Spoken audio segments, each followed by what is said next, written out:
and social justice. A more perfect union. Today is Indigenous Peoples Day. That's a day that recognizes the indigenous communities that have lived in the Americas for thousands of years. This day has become increasingly popular as a replacement for Columbus Day, which was meant to celebrate the explorer who sailed with a crew from Spain to the Americas. Activists have protested Columbus Day for years, and now that we have Indigenous Peoples Day, they are also calling for the U.S. government to do more to acknowledge the contributions of Indigenous people and to address some of their health and economic issues. Activists also want Indigenous Peoples Day to be a national holiday. Israel's defense minister ordered a complete siege of the long blockade Gaza Strip today as it faces battled Palestinian assailants in border towns for a third day, and they also launched retaliatory strikes that hit a mosque and a marketplace in Gaza. The spokesperson for Hamas's military wing has threatened to execute a civilian hostage every time an airstrike hits our civilians in their homes without warning, he said. Hamas is believed to be holding approximately 150 Israelis hostage. Hamas has publicly acknowledged receiving support from Iran. Yesterday, the Iranian president spoke with both the Palestinian Islamic Jihad leader and the Hamas chief, attempting to find some resolution of this crisis that has shocked the entire world. Republican Congressman Steve Scalise, a longtime rival to former Speaker Kevin McCarthy, is now mounting his own bid for the post. He has pitched himself as the man uniquely positioned to unite Republicans at a moment when they are deeply divided and demoralized after Kevin McCarthy's historic ouster as the leader of the House. That happened just last week because the extremists in the Republican parties, led by Matt Gaetz, managed to oust Kevin McCarthy. And in a move that could alter the dynamics of the 2024 election, Robert F. Kennedy Jr. said today that he would continue his presidential run, but not as a Democrat, rather as an independent candidate. Now, this ends Kennedy's long shot pursuit of the Democratic nomination against incumbent Joe Biden. And Nikki Haley, she's having a moment. The former governor of South Carolina has ramped up her fundraising in recent months, a sign that her performance in the early presidential debates may have invigorated her 2024 candidacy. She's raised $11 million across her political committees entering October with more cash on hand than Governor Ron DeSantis of Florida, who has approximately $5 million on hand. But none of this is significant when you think about the fact that former President Donald Trump has raised $45.5 million in this last quarter, and he has $36 million on hand that is eligible to be spent on the presidential primary.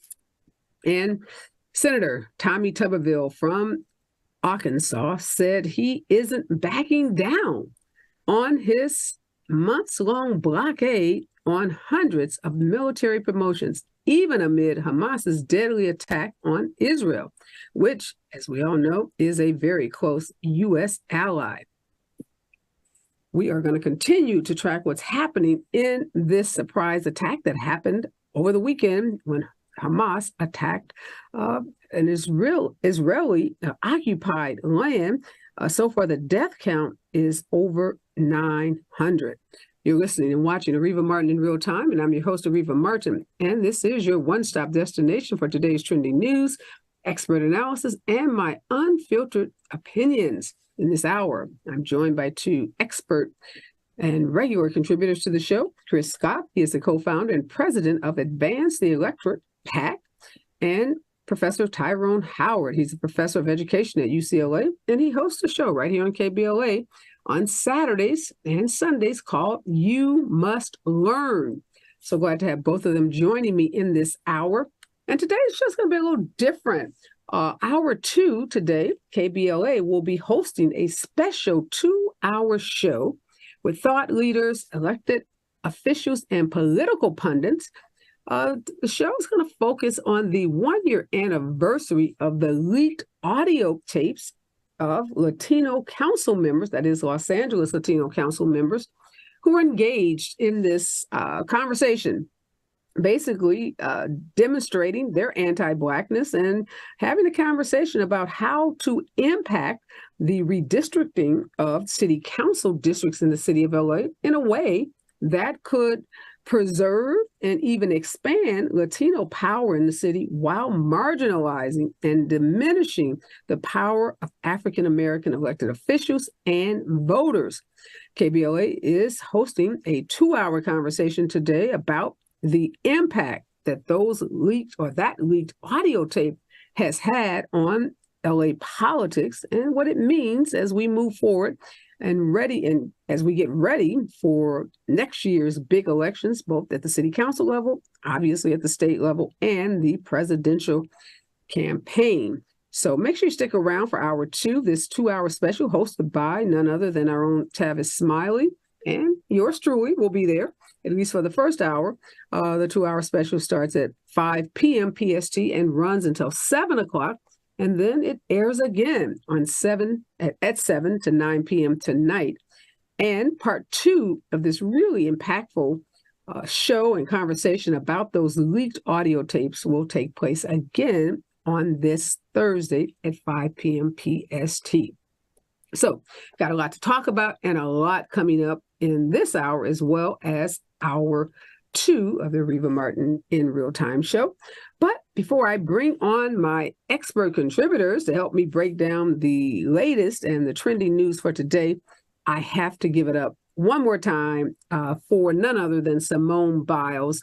You know, last week I was just gushing with enthusiasm about the just incredible comeback that Simone Biles had made. And now we know that this weekend she had a record-setting performance at the Gymnastics World Championship in Belgium. Simone Biles made her much-anticipated return to international competition. Now, this is after her 2-year hiatus from the sport. She took 2 years off to prioritize her mental health. She was very open and honest and transparent about how she was struggling with depression and anxiety. And she stepped away from a sport, and that doesn't always bode well for an elite athlete. But not only did she take those 2 years and work on her mental health, she also got married to the love of her life. And I am just elated to see this 26-year-old powerhouse elite athlete who is also an activist for mental health issues. And let's just call it what it is. She's Black Love Goals at 26 years old. She won 4 gold medals, 1 silver medal this weekend. She claimed her 37th medal in World Championships and Olympic Games. Now, this is surpassing the previous record of a number of medals won that had been set by a Belarusian gymnast. And by doing so, Simone Biles has become and is the most decorated gymnast in history. Not Black history, not, Belgium history, but in the history of the sport, the international sport. So Simone Biles at 26 years old. And not only did she kick butt in her individual exhibits and in the individual challenges that she had, she also led the U.S. women's national gymnastics team to a win. And now that marks the 7th consecutive world championship title for the U.S. national team. And if you saw those photographs, mostly African-American women on that stage with Simone Biles representing the United States. We just got to give this young woman a tremendous amount of credit for her internal fortitude and, just her poise and her composure. And we're going to give her a lot of props for some of that Black girl magic too, because this weekend, despite all that she has accomplished, despite how her photo should be for everyone incredibly recognizable, the major publications, Wall Street Journal, let's call it out, published an article on social media about Simone, like congratulating her. But why did they post a picture of her teammate? They know who Simone Biles is. Now, I'm going to assume that was just an innocuous mistake by someone who was moving so fast in that newsroom, maybe an intern, maybe an overworked reporter or someone. But Simone put them on blast in a nice, polite way, but still in a way that she needed to, because we do need to check mainstream media because we see this happen all too often. And I imagine it does happen with white elite athletes, but we know it happens a whole lot more than it should when it comes to Black elite athletes. So Simone Biles is my hero today, not only a super accomplished athlete, not only a young bride, mental health advocate, but also an advocate, stands up for herself. And when she stands up for herself, y'all, you know she is standing up for Black girls and women all over this country. And in the words of Beyonce, Simone told the Wall Street Journal, "You won't break my soul."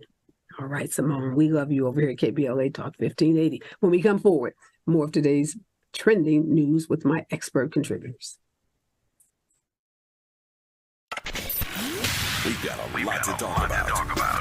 I'm Reverend Gerald, the life coach. Is someone you love struggling with addiction and mental illness? Is improving your family's health important? Want to leave a legacy that your family can grow? Are you ready to enhance your perception of life experiences? Then wake up weekends at 7 a.m. with Urban Family Focus and get the wisdom, opportunity, resources, and motivation to live your best life. Join the conversation on Urban Family Focus Saturday and Sunday at 7 a.m. Unapologetically progressive. KBLA Talk 1580. We've got your black.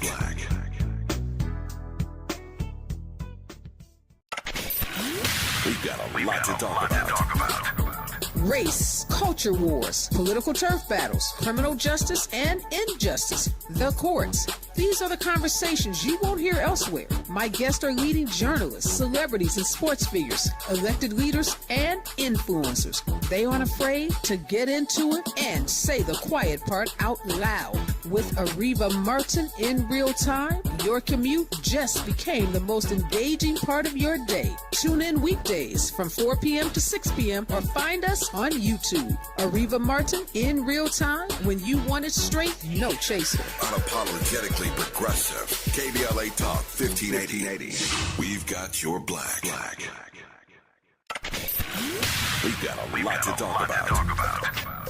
Hi, I'm Zoe Williams, a.k.a. the Voice of Reason, encouraging you to join me weekdays from 7 to 9 p.m. for the world's most intriguing relationship radio roundtable. Every night, I facilitate and encourage our loyal listeners to participate in the most engaging relationship discussions you'll hear anywhere. So make it a point to rendezvous with me, Zoe Williams, the Voice of Reason, Monday through Friday, 7 to 9 p.m. Pacific Standard Time. Trust me, your relationships will never be the same. The VOR is on fire tonight. Unapologetically progressive. KBLA Talk 1580. We've got your black.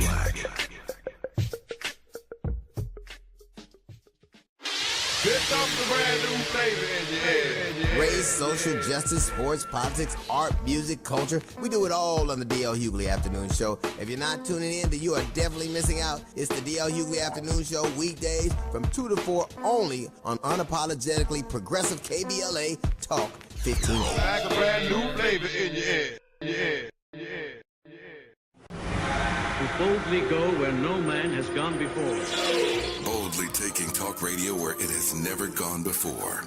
New vistas, new voices, new views, new visions, new victories. We're KBLA Talk 1580, and we're taking public media black.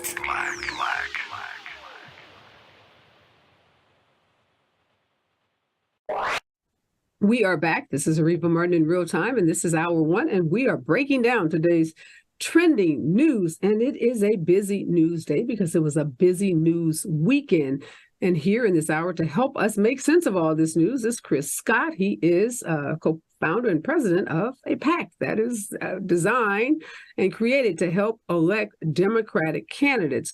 Also, Professor Tyrone Howard is here of UCLA, and he is host of a show right here on KBLA called You Must Learn. Welcome back, Chris and Professor Howard. I want to start with you, Chris. Lots of pressure, obviously, on the GOP to pick a leader, given that historic ouster of Kevin McCarthy last week. But how has this attack on Israel by Hamas really heightened even the urgency of picking a speaker? And do you think it changes the dynamics in terms of who that speaker might be? I don't know if it necessarily changes the dynamics. I mean, when we're looking at the options of what the GOP is choosing between Jim Jordan and Scalise, both of them are pretty bad options overall. I do think overall we do need to have a Speaker of the House with everything that's happening right now between Israel and Hamas. We just can't continue to go on this way and not have our full government acting the way it needs to act, even if both of our choices are pretty poor that we're looking at right now. Yeah, I tend to agree with you. I don't know if it's the pot, the kettle, the frying pan, but they all seem like really poor choices. And I keep hoping that as someone else emerges that might be able to really govern and corral the Republican Party so that they can start governing and, stop being just the party of grievances. Professor Howard, lots of folks at home over the weekend watching what's happening in Israel play itself out, but a little confused. And even though this, dispute between the Palestinians and Israelites have gone on for decades, help folks at home that may be scratching their heads trying to figure out, why did this dominate my news and my social media feed for the last couple of days? Help them understand what's happening and why it has importance to those of us in the U.S.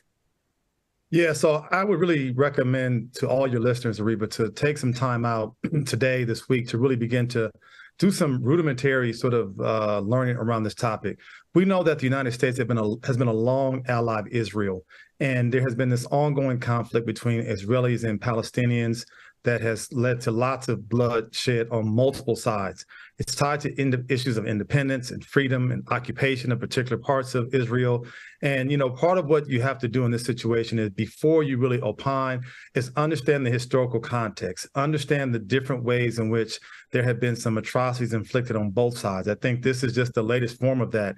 And I think that we have got to understand that this has major ramifications for us in the United States, because we have a significant Jewish population in the U.S. We also have a significant and large Muslim population in this country. And we have folks who are sympathetic to both the Palestinians as well as to the Israelis. And so I've learned in my time to continue to just listen to people who come from multiple perspectives on this issue and try to educate myself on a variety of viewpoints, because it is something that has huge, huge relevance for us here in the U.S. It's interesting that you say that, because on my way over to the station today, I was talking to a friend, sent me a text, and she's married to a very high-profile entertainer, and she was texting back and forth with this woman, a Jewish female friend of the family, and she said, my friend said she was praying for everyone involved in this horrific attack.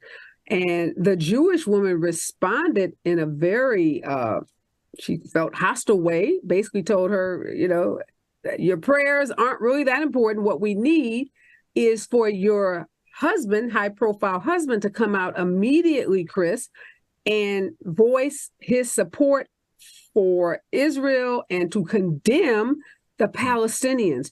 And what my friend and I talked about was, one, she felt that was way too aggressive, first of all.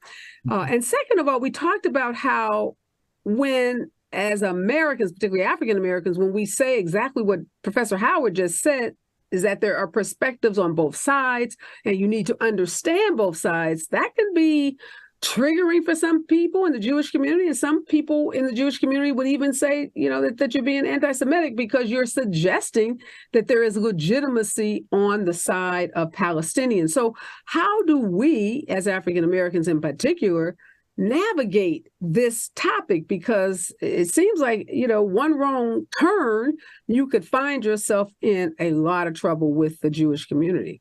Yeah, I think that's the hard part right there, is that it seems like no matter what way you choose, you end up losing unless you go full tilt. I'm in support pro-Israel at that point. And the thing is, there is loss of life on both sides. Atrocities have happened on both sides. Whether or not you like it or not, that is a fact, and we have been watching it go on for decades and decades and decades. I think what's sad about right now, people typically lump everything together, and so we still have to call out Hamas is a militant group within the Palestinian state, but you can't take it out on all Palestinians. We know what type of conflict that's going to escalate at this point. And so, yes, you have people on both sides, but you have people in Israel that are even sympathetic to what's going on in Palestine. You hope that we have a resolution soon. I think for America, this is a horrible situation for us to be in as we continue to spread ourselves thin in how we're trying to support in Ukraine, and now we're getting pulled into this conflict. That is another thing that we definitely have to watch as time goes on, especially with depending on what Beijing and China just decides to do from their terms of things. Well, we know, Professor Howard, the Republicans have wasted no time blaming President Joe Biden, saying it's because of the efforts that he was engaged in around Iran, trying to, negotiate some kind of deal between Iran and, the Palestinians, that, they felt Hamas, as Chris pointed out, which is a militant group within the Palestinian community, felt emboldened to take this action to make the strike against the Israelites. And so Biden is getting a lot of flack from his Republican colleagues or Republicans elected officials. And then Donald Trump, of course, couldn't be quiet about anything. So he threw his hat into the ring, and he has been stoking fears that this attack that we witnessed over the weekend could take place on U.S. soil. And he's gone back to suggesting that a travel ban, like the one he implemented as president, could stop the violence. So what do you think about the Republicans blaming Biden on one hand, and then Donald Trump taking advantage of this as an opportunity to stoke fears and to talk again about unconstitutional travel bans? Yeah, this is where I wish we could let the partisan politics kind of fall by the wayside. I think that former President Trump's call for a travel ban is nothing but adding fuel to the fire. It doesn't in any way, shape, or form keep Americans safe. It only stokes fears. It only causes division. It only creates further stereotypes of us versus them mentality. And I also personally don't particularly care for Republicans trying to throw President Biden under the bus. This conflict has gone beyond multiple administrations, both Republican and Democratic. There were lives being lost when President Trump was in office. There were lives being lost when multiple Democrats and Republicans were in office. The thing that's really sad in all this, Areva, is that there have been lots of innocent lives lost. Again, and I hate to use this term on both sides because it sounds so Trumpish, if you will, but there's been lots of innocent civilian lives lost, and that's what you just hate to see. You would hope that at some point in time, we as Americans could come together in a unified manner to say, how do we try to provide some kind of a mediative role in this situation? Because there's a long sordid history tied to issues around, Israelis and some eyes of some not recognizing Palestinians wanting to have their own independent state. So it's a long, complicated, sordid history, but pointing fingers here doesn't seem to help us achieve any viable solutions. Well, we know Donald Trump loves to point fingers, Chris, and he is trying to revive a part of his 2016 campaign. So he's saying things like, of course, this would never happen if he were president.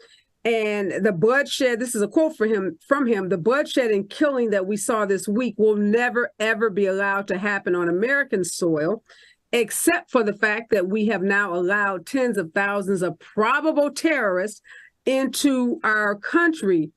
He stated that, he stands strongly with the state of Israel and said to Cheers that he had imposed a strict travel ban to keep radical Islamic terrorists out of the U.S., and that he would reimpose the travel ban on terror-afflicted countries. So there's so many things that we know Donald Trump is going to try to make the hallmark of the 2024 election. But Chris, might this again play to those folks that think that Joe Biden is weak on foreign policy, that he's not standing up to terrorists in the way that this tough guy, this toxic masculinity that Donald Trump likes to promote, but that unfortunately resonates with some part of the voters in this country. So, how does Biden need to respond to this toxicity that Donald Trump is spewing, but as again, we know does land with some folks, particularly even those outside of the MAGA crowd?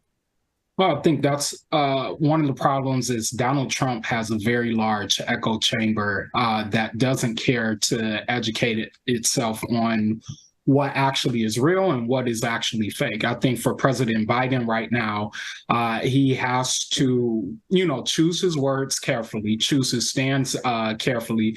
But at the same time, you cannot allow the former president and really former dictator to keep spewing the lies that he's spewing at this point. I think it's really rich for Donald Trump to talk about violence being incited and coming over to America when literally he incited violence itself. Hold that thought, Chris. That's a great analogy. When we come forward, we want to talk about not just Donald Trump, but Governor Ron DeSantis of Florida running for president and Vivek Ramaswamy running for president, who are now echoing these messages that the same people that attacked Israel are entering the United States through the southern border. Is there any evidence for any of this when we come forward? KBLA Talk 1580. There's a new sheriff in town.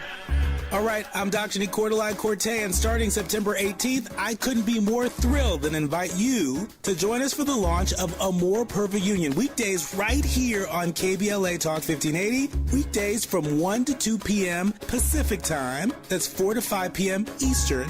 A More Perfect Union promises to deliver national news of consequence, informed opinion, and analysis beyond the headlines. As KBLA Talk 1580's chief national political analyst, every day you can expect your daily dose of political news of consequence. If you're looking to be engaged, enlightened, and empowered to be a part of the solution to issues related to national politics, elections, identity, culture change, and social justice, A More Perfect Union was designed for you. This daily political affairs show will feature notable journalists, industry leaders, lawmakers, change makers, tastemakers, and ordinary people motivated to do their part to reach beyond today's divisions, to make sense out of news of the day, and offer us all a chance to build a more perfect union. Come on and join me. KBLA Talk 1580. We've got a lot to talk about. We've got a lot to talk about. Hi, I'm Ray Richardson, your sports connection here at KBLA Talk 1580. Join me and my co-host Neil Scarborough every Saturday night at 7 for Out of Bounds, the show that brings some flavor to the world of sports for 60 minutes. We take you beyond the scores and press conferences. We give you our point of view, the way black folks see what's going down. You can join the conversation and give us your analysis at 1-800-920-1580. Out of Bounds every Saturday night at 7 on KBLA Talk 1580. We've got a lot to talk about. Unapologetically progressive. KBLA Talk 1580. We've got your black. You like your style, though. We've got a lot to talk about. I'm Reverend Gerald, the life coach. Is someone you love struggling with addiction and mental illness? Is improving your family's health important? Want to leave a legacy that your family can grow? Are you ready to enhance your perception of life experiences? Then wake up weekends at 7 a.m. with Urban Family Focus and get the wisdom, opportunity, resources, and motivation to live your best life. Join the conversation on Urban Family Focus Saturday and Sunday at 7 a.m. Unapologetically progressive. KBLA Talk 1580. We've got your black.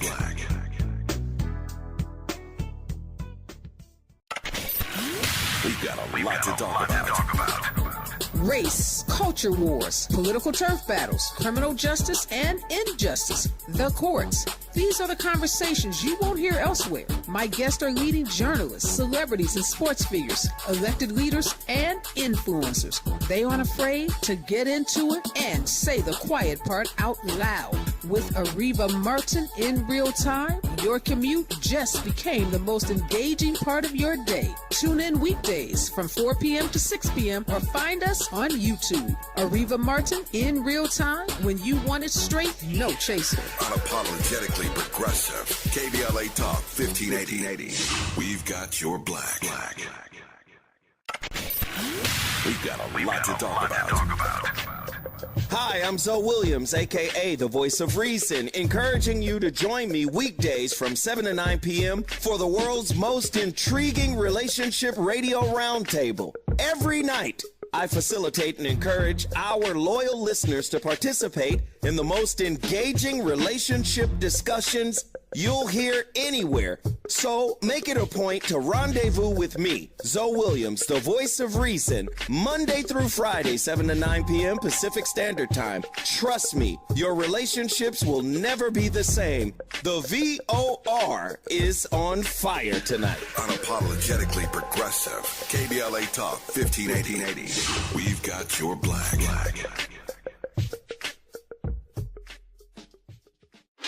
Here comes the brand new flavor in your head. Race, social justice, sports, politics, art, music, culture. We do it all on the D.L. Hughley Afternoon Show. If you're not tuning in, then you are definitely missing out. It's the D.L. Hughley Afternoon Show weekdays from 2 to 4 only on unapologetically progressive KBLA Talk 1580. I got a brand new flavor in your head. We boldly go where no man has gone before. Boldly taking talk radio where it has never gone before. New vistas, new voices, new views, new visions, new victories. We're KBLA Talk 1580, and we're taking public media black.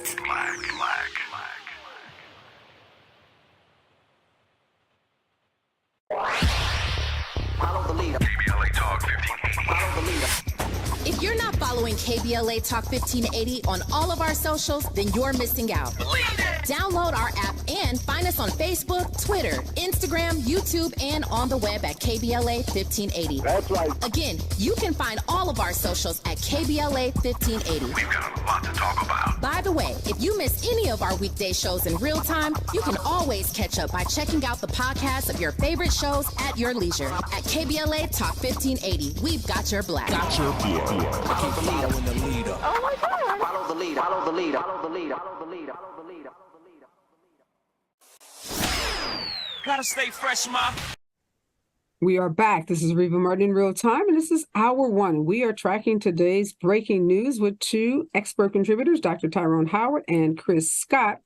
And remember, hour two, we got a special coming up for you. It's a 2-hour special. It is the 1-year anniversary of the leaked tapes from the Latino city council members talking about, well, a lot of very disturbing things, including some of their African-American colleagues talking about how the Latino community could gain more political power and at the expense of the African-American community. So we're going to talk to experts, political pundits, and elected officials in the next 2 hours about what those leaked tapes mean for politics in LA today and in the future. And then that conversation continues this Thursday, 5 to 7 as well. But okay, Dr. Howard, back to today's breaking news. Donald Trump has wasted no time trying to take advantage of the Hamas strike over the weekend, their strike and military force towards Israel. He is, as we know, out saying very loudly to a group he was talking to in New Hampshire today that his total and complete shutdown of Muslims entering the U.S. in 2016 would pale in comparison to what he would do if elected president in 2024. He's saying the travel ban would be even bigger than before. And now we have two of the other candidates running for president, Ron DeSantis and Vivek Ramaswamy, repeating Donald Trump and making similar pledges about Muslims bans if they are elected president. Is this going to help or hurt these two failing candidates? We should make very clear that they're failing already. So they're looking for any opportunity to get a media soundbite, to get some kind of attention. Is this what they needed? Yeah, this is trying to throw red meat to the base in terms of trying to say the things that they know that the MAGA crowd will get behind. I just wish that these candidates, in addition to the former president, would be as intent on rooting out domestic terrorism in the same way they are so fixated on rooting out Muslim Islamic terrorism. Because if you recall, and refresh my memory if I'm off, during the time that President Trump was in office, we had the Parkland shooting, we had the shooting in Las Vegas, we had the El Paso shooting in Walmart, and these were all centered around domestic terrorism. Where is our focus on banning domestic terrorism? I mean, we've had multiple intelligence agencies that have said that the biggest threat to American safety is not Islamic terrorism, it's domestic terrorism. So if they were really interested about the safety of Americans, why wouldn't we think about different type of gun control laws and root out the growing nature that is domestic terrorism that is steeped in white supremacy? A great point, Professor Howard. And the reality, Chris, is they don't do it because it doesn't get them the same number of likes on social media, and it doesn't get them the same, applause lines that they get when they are out on the road at these live events. This is red meat for the base in the same way last week it was the immigrants and the immigration crisis, and this week now it's the Palestinian-Israeli crisis, and we see Donald Trump just goes from crisis to crisis, talking about what he would do, none of which he did when he was in office, and this whole notion that somehow he can save America from itself, save Americans from foreign, governments and entities we know as complete falsehoods. He can't save us from anyone, and the people we need saving from is people like him and those insurrectionists, Chris, that you pointed out on January 6th. Let's talk about some of these other candidates, though. Nikki Haley having a moment, raising a lot of money, Chris, and in some polls, number 2. Yeah. Above or ahead of Ron DeSantis. Shocking or to be expected?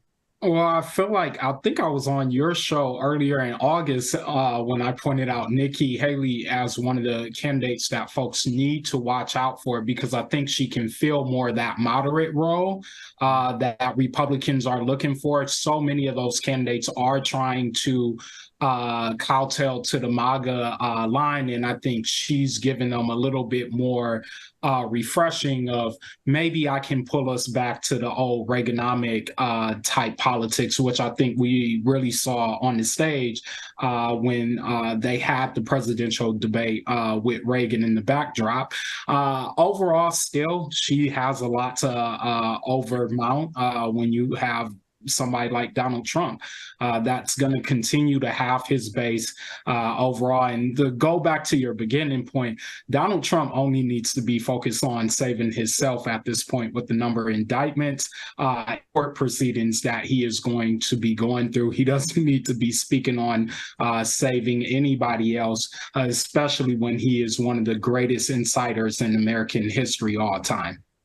Well, he's got a reason right now, Chris, to be trying to change the subject, and that's because he's sitting in that civil court in New York, where he is about to be stripped from his ability to even do business in a state that, was his home state that he loved up until very recently.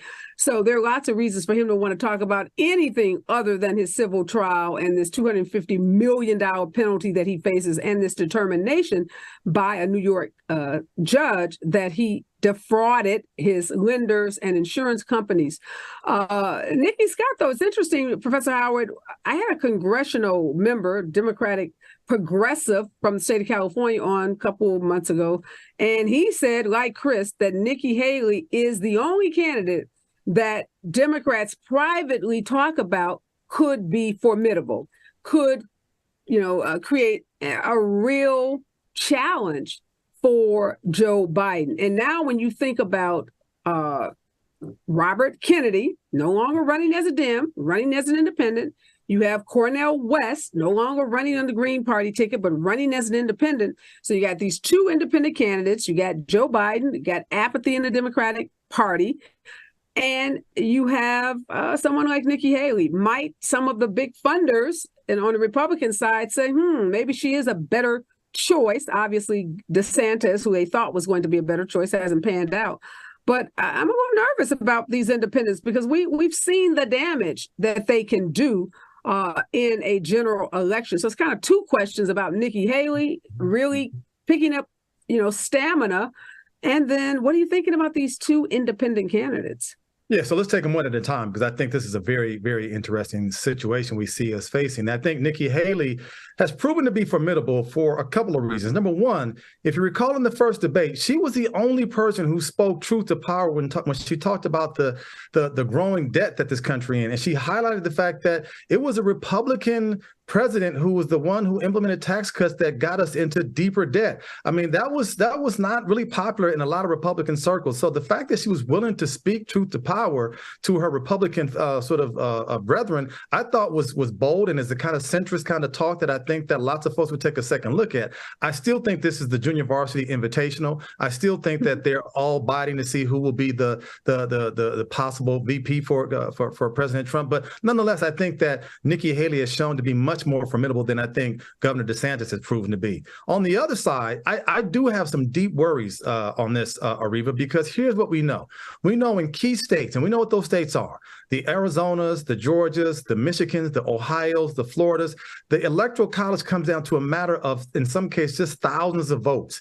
And as much as I believe in having a Robert F. Kennedy Jr. Wanting to sort of offer another alternative, I love Dr. Cornel West in terms of what he stands for. But in many ways, I do worry if those are going to be siphoning off votes that ultimately could go towards President Biden and cause a certain swing state to go the other way. So I think that President Biden has got to be a little worried to see how he can bring some folks under his tent to hopefully avoid, catastrophe and lose by default because you've got third-party candidates who are taking away votes that we think would be Democratic votes.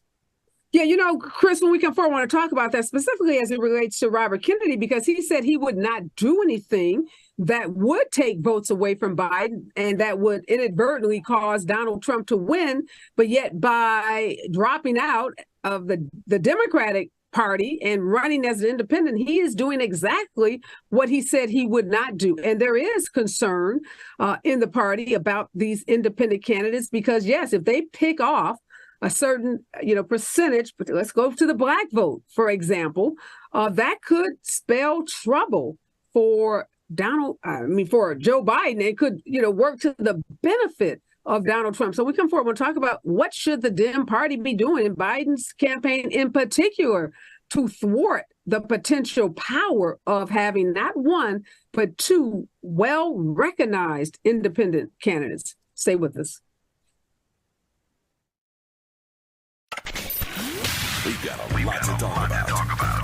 Hi, I'm Ray Richardson, your sports connection here at KBLA Talk 1580. Join me and my co-host Neil Scarborough every Saturday night at 7 for Out of Bounds, the show that brings some flavor to the world of sports for 60 minutes. We take you beyond the scores and press conferences. We give you our point of view, the way black folks see what's going down. You can join the conversation and give us your analysis at 1-800-920-1580. Out of Bounds every Saturday night at 7 on KBLA Talk 1580. We've got a lot to talk about. Unapologetically progressive. KBLA Talk 1580. We've got your black. You like the style, though.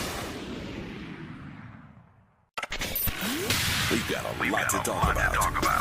I'm Reverend Gerald, the life coach. Is someone you love struggling with addiction and mental illness? Is improving your family's health important? Want to leave a legacy that your family can grow? Are you ready to enhance your perception of life experiences? Then wake up weekends at 7 a.m. with Urban Family Focus and get the wisdom, opportunity, resources, and motivation to live your best life. Join the conversation on Urban Family Focus Saturday and Sunday at 7 a.m. Unapologetically progressive. KBLA Talk 1580.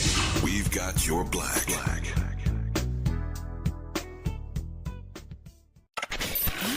We've got a lot to talk about. Race, culture wars, political turf battles, criminal justice and injustice, the courts. These are the conversations you won't hear elsewhere. My guests are leading journalists, celebrities, and sports figures, elected leaders, and influencers. They aren't afraid to get into it and say the quiet part out loud. With Areva Martin in real time, your commute just became the most engaging part of your day. Tune in weekdays from 4 p.m. to 6 p.m. or find us on YouTube. Areva Martin in real time, when you want it straight, no chaser. Unapologetically progressive. KBLA Talk 1580. We've got your black. We've got a lot to talk about. Hi, I'm Zoe Williams, a.k.a. the voice of reason, encouraging you to join me weekdays from 7 to 9 p.m. for the world's most intriguing relationship radio roundtable. Every night, I facilitate and encourage our loyal listeners to participate in the most engaging relationship discussions you'll hear anywhere. So make it a point to rendezvous with me, Zoe Williams, the voice of reason, Monday through Friday, 7 to 9 p.m. Pacific Standard Time. Trust me, your relationships will never be the same. The VOR is on fire tonight. Unapologetically progressive. KBLA Talk 1580. We've got your black.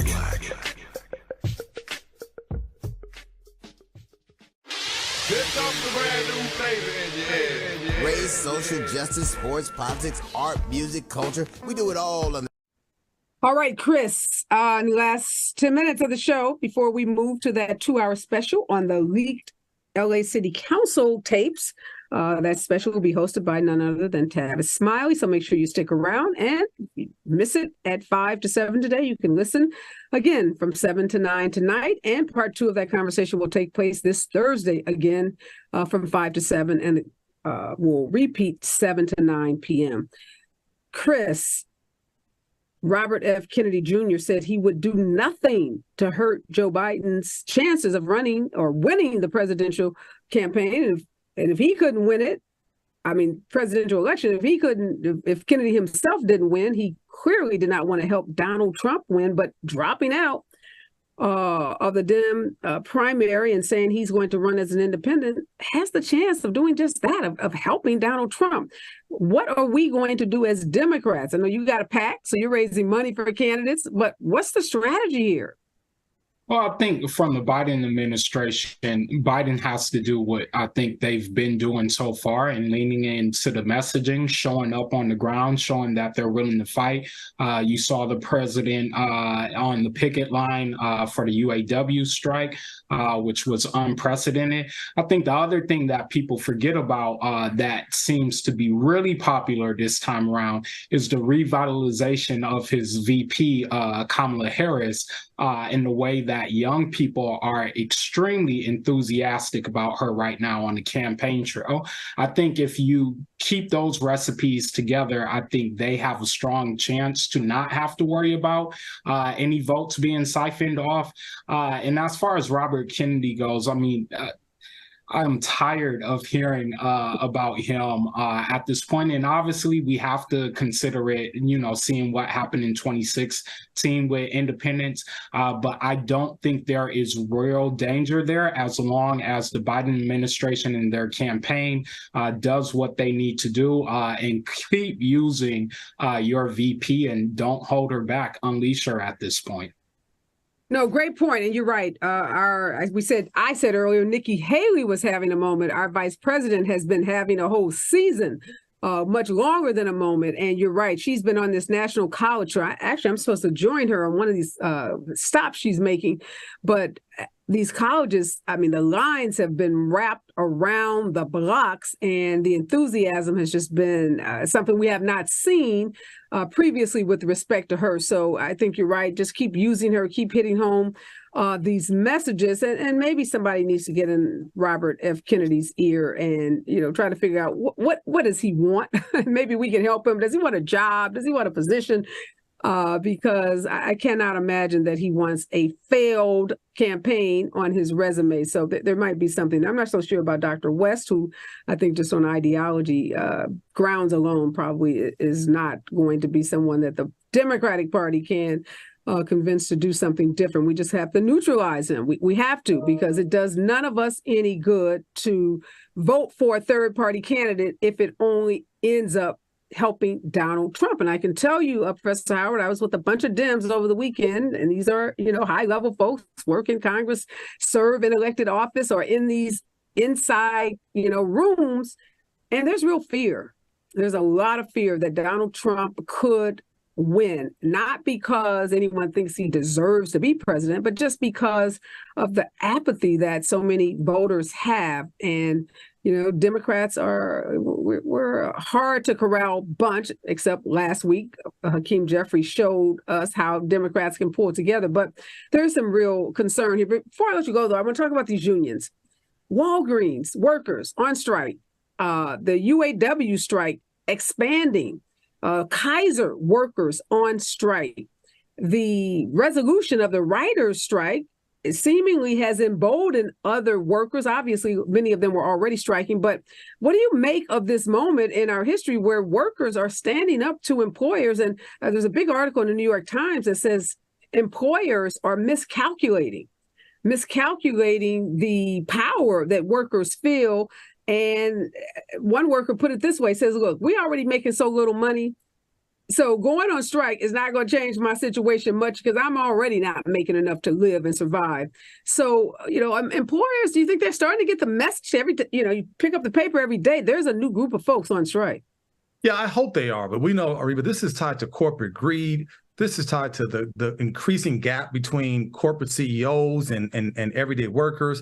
Inflation really helped to put a spotlight on this because as inflation continued to rise, just the affordability of staples like food and gas and housing became more and more prominent. I think you're seeing the real seeds of a real workers' revolution starting to take place because I think folks are saying, look, we are the backbone. I mean, and this is why Democrats have a real dilemma because Democrats have always been sort of the party of labor. Right. But I think you have a lot of these labor unions doing the right thing and saying, listen, we are the backbone of America. We're the backbone of this economy. We are the backbone of so many things that make America what it is. But yet and still, we don't feel like we're being respected and valued and appreciated the way we should through our compensation. So I think that corporations need to take a message, need to kind of listen to the message, need to take heed to what's happening, because if not, we can see even massive, even bigger strikes taking place. And I think what you're asking people who are workers saying, we're not being greedy. We just want a fair share of what we're doing in terms of our contribution to making this country and making corporations as amazing as they are. And I hope this is a wake-up call to begin to give workers what they're more worthy of. Chris, this is another messaging point for the Democrats. The strength and power of labor unions is in part because of Joe Biden and his administration. We know Donald Trump spent his whole administration weakening labor unions. His Department of Labor secretary was a union buster. Mm-hmm. And so we have got to make sure people understand that. Yes, Biden went to that UAW strike and stood there with those workers, but it is his administration that has strengthened the labor union movement in this country. 14 million jobs have been created under the Biden-Harris administration. So many jobs this month that it blew the economists. I mean, all of their expectations, 336,000 jobs created in this last jobs report. So we got to make sure people understand that. I'm a big employer. I have a lot of employees. I can't even find enough people to work. So we have an employee crisis in this country. Mm-hmm. And that's because people are working, and they're working because of Joe Biden and Kamala Harris. But I don't think people are getting that message. And they may see the strikers and think that somehow the administration is riding with the employers and the companies. But what they really need to see is that those workers feel powerful enough to do that because of the policies of the Biden-Harris administration to make those labor unions stronger. Absolutely. I think you're looking at what President Biden's bread and butter really is. This is the things that people fell in love with, quote unquote, Uncle Joe when he was vice president for even President Obama. Joe Biden is that supposed to be that middle class president that's going to fight for workers' rights. But again, it's great that he went to the strike, but you have to continue hammering that message home. every single campaign stop that you do. I think if they're being strategic about it, everywhere where you've had a workers' strike, make sure you have a rally at some point next year and talk about how we empower labor unions to be able to fight for a better wage for workers, and that we're going to stand up more to corporate greed in America.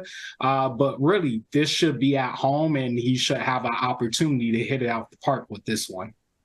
Yeah, I hope so. And I hope they do a better job of touting those job numbers. Those job numbers are just, they're mind blowing when you think of the number of jobs that have been created by this administration. Now, a lot of them, jobs that still aren't paying enough money. So by no means, is the work over. Real quickly, Professor Howard, this is Indigenous Peoples Day. And Indigenous people are like, yes, give us a day. But y'all got to do more, U.S. You have to do more. And I don't know, what should we be doing on Indigenous People Day? Rather, so it doesn't appear that we're just paying lip service to the Indigenous people of this country. Yeah, I think first and foremost, we need to move towards making Indigenous Day a national holiday. I think that's a no-brainer given the history of the original peoples of this land and the ways in which the atrocities and dehumanization of that population has occurred. But at the same time, we have to continue to fight for, advocate for the indigenous populations, recognizing tribal lands, their sovereignty status, and beginning to recognize that so many of the policies from many past administrations has continued to further ostracize our indigenous brothers and sisters. But we have to create awareness, move away from this holiday around a European settler who was lost and naming him as the reason for the holiday, and change this to a national holiday recognizing indigenous peoples. Yes, no more Columbus Day. That in and of itself is something to celebrate. Thank you, Chris Scott. Thank you, Tyrone Howard. Always a pleasure to be in conversation and hold space with two brilliant minds. All right, 2-hour special coming up on KBLA Talk 1580, hosted by none other than Tavis Smiley. Stay with us. Thanks, guys. Gotta stay fresh, my house shot with a rest bar, Have you visited us online for the grand opening of KBLA.store? For the best in new merch, gift ideas, books, media, and more, log on to KBLA.store. Be sure to check out our KBLA team favorites at KBLA.store today. That's KBLA.